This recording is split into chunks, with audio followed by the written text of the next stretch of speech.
टैंकी वाली गली च खलोते हैं अपने घर के अगे। सानू तकरीबन 6 महीने हो गए ने जी।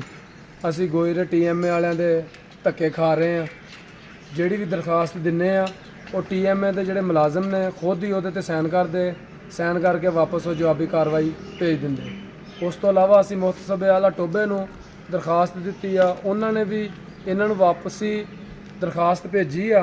उन्हें इत्थों भी इन्हां बंदियां ने साडी गली लिख दित्ती आ, क्रिश्चन कलोनी टैंकी वाली गली, ते होर महल्ले दीयां तस्वीरां ला के, साडी गली दीयां तस्वीरां भी कोई नहीं, वो होर महल्ले दीयां तस्वीरां ला के इन्होंने उन्होंने जवाब वापस भेज दिता जी ये काम हो गया।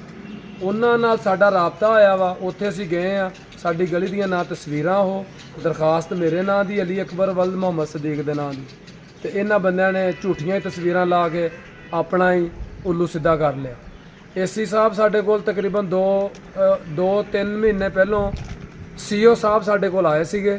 CO साहब ने सानू 2 तो 3 महीने हो गए आ ये लारा ला के चले गए सीगे जी तुहाडी सैवरेज मूंगी रोड हल पै जाएगी तो तुहाडा मसले दा हल हो जाएगा। पर उन्हां दे भी असीं तां ये आखांगे भी झूठे लारे दे विच सानू वक्ती तौर ते गोली दे गए ने ते उहदे ते अमल दरामद कोई नहीं होया।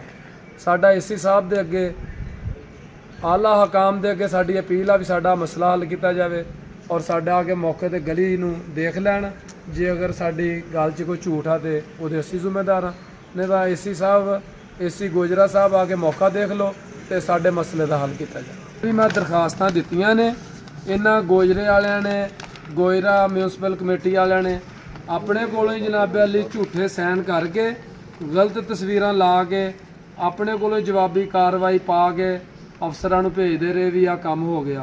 जिन्नियां दरखास्तां मेरे कोल ने सारियां दित्तियां होईयां और सारियां TMA दे मुलाजमां ने मिली भुगत दे नाल जाली दस्तखत करके वड्डे अफसरां नूं इन्हां ने जवाब दिंदे रहे ने और सारा ये बेबुनियाद झूठा प्रापोगंडा बना के उन्हां नूं ये वापसी दरखास्तां भेजदे रहे ने भी क्रिश्चन कलोनी टैंकी वाली गली दी सफाई हो गई, कोई काम नहीं होया।